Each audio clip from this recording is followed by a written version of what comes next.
Amos Lugolobi will be reading the budget speech today. Thank you very much.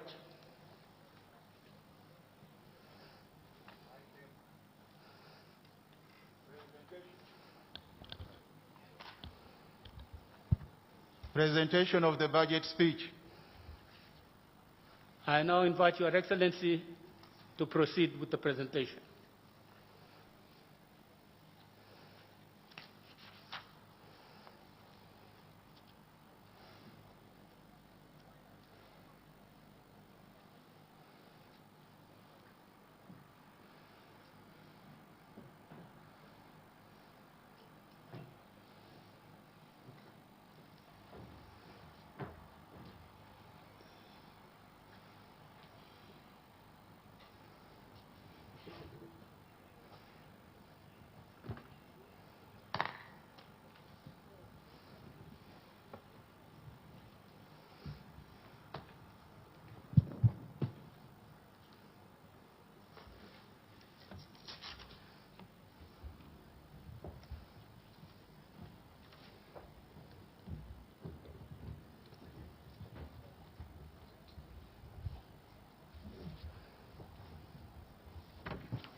Your Excellency, the President of the Republic of Uganda,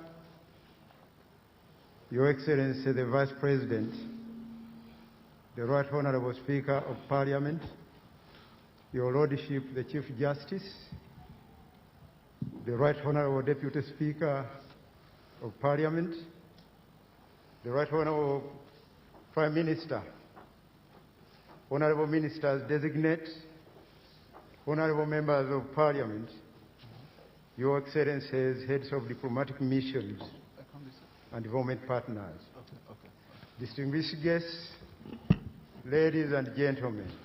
Honorable Amos, let me just correct an error which I take responsibility for. I greeted the First Lady when she arrived, but in my speech, I forgot to recognize her. Mama First Lady, you're welcome. Proceed. Thank you so much, Right Honorable Speaker. Before I proceed with this presentation, let me begin by appreciating His Excellency the President for availing me this opportunity to be the one presenting this budget on his behalf. Your Excellency, thank you so much for according me that opportunity, that rare opportunity. Mr. Speaker, I'm presenting the budget speech for the financial year 2021-2022, whose theme is industrialization for inclusive growth, employment, and wealth creation. Mr. Speaker, sir, in accordance with Article 155(1) of the Constitution of the Republic of Uganda and the Public Finance Management Act 2015, and in exercise of the power delegated to me by His Excellency the President of the Republic of Uganda, I have the honor to present the budget speech for the financial year 2021-2022 budget. The Public Finance Management Act 2015 requires that the budget is approved by Parliament prior to the beginning of the financial year. This being a year when general elections were held, the budget for financial year 2021-2022 was approved by the 10th Parliament on 7th May 2021.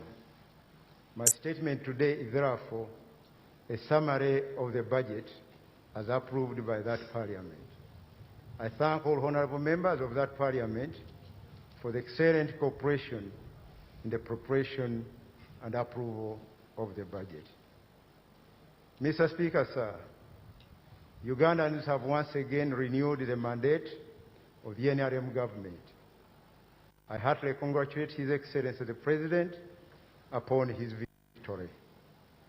I also extend congratulations to you, Mr. Speaker and Madam Deputy Speaker, for your election to the high office of Speaker and Deputy Speaker, and to you, my colleagues, the honourable members of Parliament, for your election to the 11th Parliament. Mr. Speaker, sir, over the last year, the coronavirus pandemic has severely impacted the health, economic and social status of Ugandans. Several aspects of life were adversely impacted, though evidence shows resilience, and we should congratulate ourselves as a country. According to a study by the Economic Policy Research Center, EPRC, and the International Growth Center, IGC, only 10% of micro, small and medium enterprises in Uganda remained open during the lockdown. And 93% of all micro and small medium enterprises were back in operation by October 2020. In addition, 90% of employees of private sector firms who were laid off during the lockdown were subsequently hired back after the lockdown. And only 6.5% suffered permanent layoffs. Mr. Speaker, the economic shocks that we have faced have, interestingly, also presented us with several opportunities.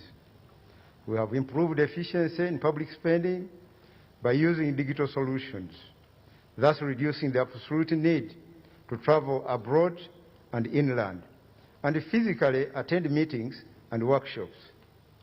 Secondly, in response to the global supply chain disruptions due to the COVID-19 pandemic, several firms switched production lines to the manufacture of items that were previously imported, such as masks, which are critical in containing the spread of the virus. In addition, several applications facilitate action during peak movement. Among other innovative initiatives, are homegrown and can enhance self-sufficiency and advance our strategy for import substitution. Mr. Speaker, sir, while Ugandans have withstood the consequences of the pandemic, its second wave is unfolding with little certainty as to its severity. This is the most serious threat to our existence today. I appeal to every single one of us to protect themselves from the virus by strictly following standard operating procedures, SOPs. I also urge people of Uganda to urgently get vaccinated. Mr. Speaker, sir, the overarching goal of the NRM government over the new term of office is to drive faster and inclusive socio-economic transformation, building on the progress we have attained over the years.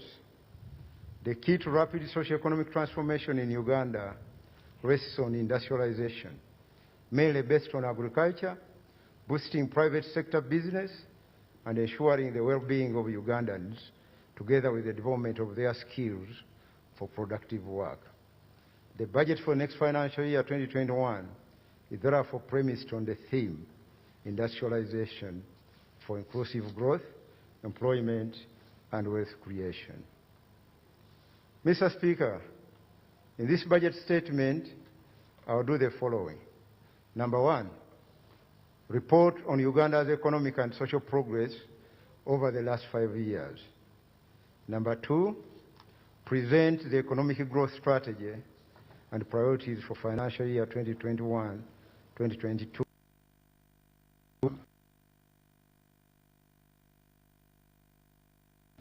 For the financial year 2021-2022.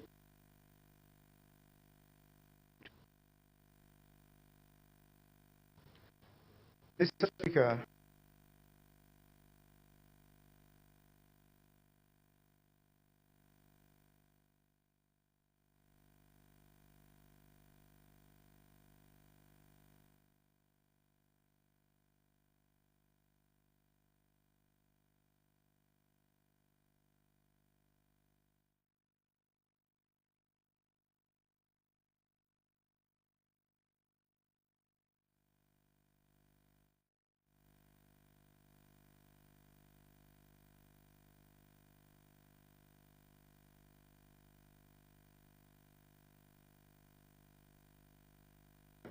projected at 3.3%, rising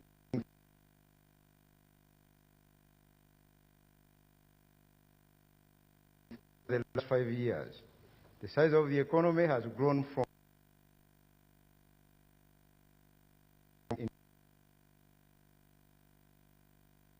148.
$49,000 to 600,000 tons. Milk production has also increased from 2.1 billion to 2.6 billion liters over the same period. External trade and tourism. Mr. Speaker, international trade continued to flourish despite the COVID-19 pandemic. Merchandise exports grew by 4.7%, increasing from $4.1 billion in 2019 to $4.3 billion in 2020. Agricultural export values grew by 19% from $1.4 billion in 2018-2019 to $1.8 billion United States dollars in 2019-2020. Happily, Uganda's merchandise trade deficit has significantly narrowed from United States dollars 2,866 million in 2018-19 to United States dollars 2,365 million in 2019-2020, a reduction of $500 million in just 1 year. Coffee remains the leading agricultural export, earning 497.4 million United States dollars in the financial year 2019-2020. Dairy exports fetched United States dollars 204.5 million, while tea exports earned $71 million in financial year 2019-2020. Fish exports earnings increased from $121 million to $227 million over the same period. Mr. Speaker, annual foreign exchange earnings from tourism increased from $1.35 million United States dollars in 2015 to $1.6 billion United States dollars in 2018. Annual tourist arrivals also increased from 1.3 million to 1.5 million during the same period. This is a result of the sustained investment in the development and rehabilitation of tourism infrastructure and product diversification.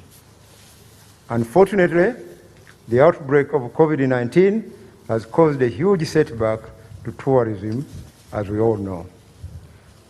Regarding investment, Mr. Speaker, foreign direct investment, FDI flows to Uganda amounted to $1.3 billion United States dollars in 2019, increasing by 20% from $1.1 billion United States dollars in 2018.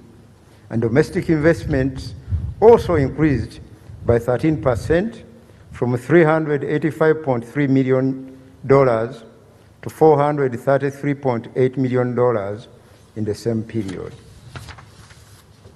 Regarding incomes, poverty, and employment, Mr. Speaker, Uganda's per capita income is increasing steadily. In financial year 2015-2016, it was $808 and is projected to increase to $932 United States dollars in financial year 2020-21.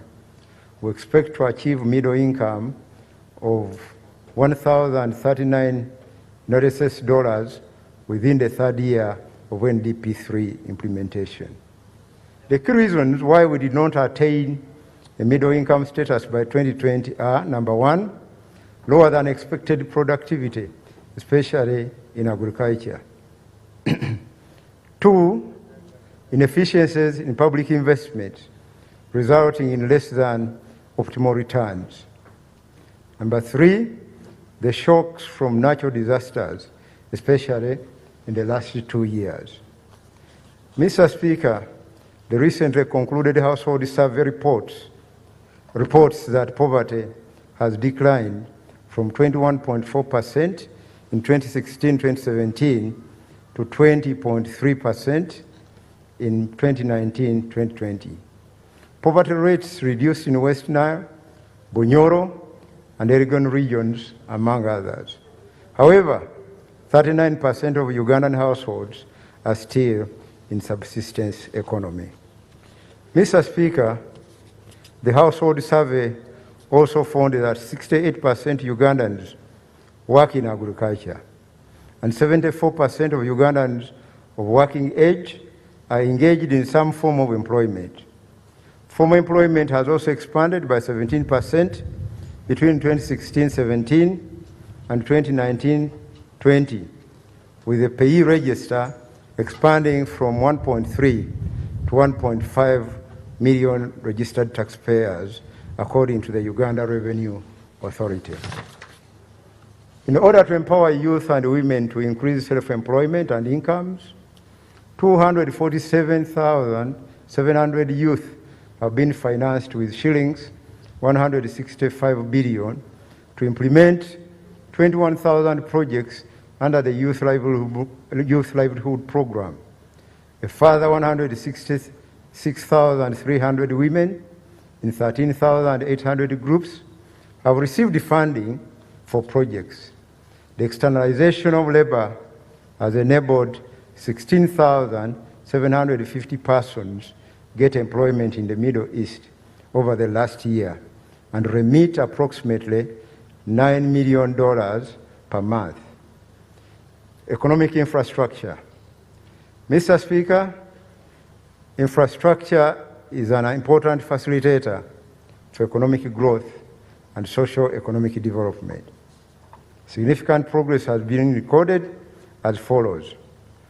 On transport, Mr. Speaker, in transport infrastructure development, the total national paved road network has increased by 41% from 3,800 kilometers in 2016 to 5,400 kilometers today.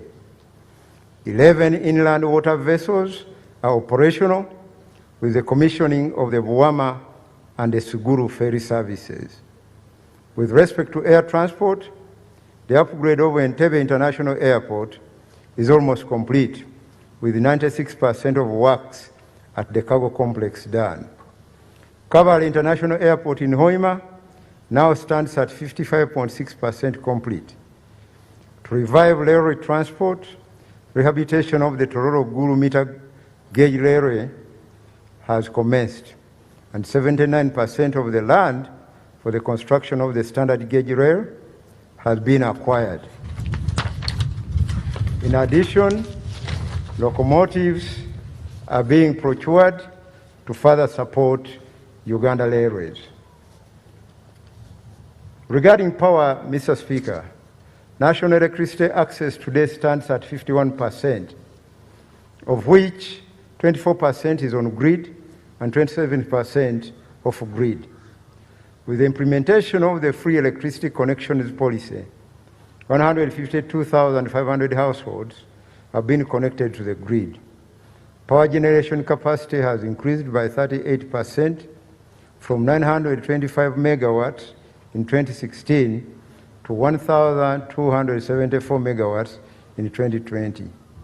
The completion of the Karuma hydropower plant, which is 98% complete, and several mini hydropower plants such as Aswa, Nyagak, and Muzizi will further increase this capacity.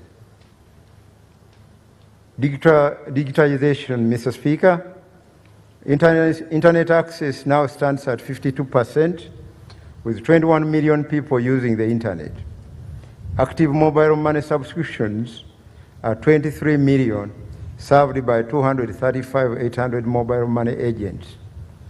High-speed optical fiber cable covers 3,900 kilometers. In addition, new industries have been established in the assembly of computers, mobile phones, and accessories, and the development of knowledge-based ICT solutions. The ICT Innovation Fund, established in 2017, has funded the local development of 115 applications, many of which are in use in the government and the private sector. These include the Academic Information Management System and the e-government procurement solutions. Regarding human capital development, Mr. Speaker, the quality of life of Ugandans has improved over the last 5 years. Life expectancy has increased from the lowest level of 44 years in 1998 to 63 years currently. Literacy rates have improved to 76% of the population. In addition, the following progress has been recorded.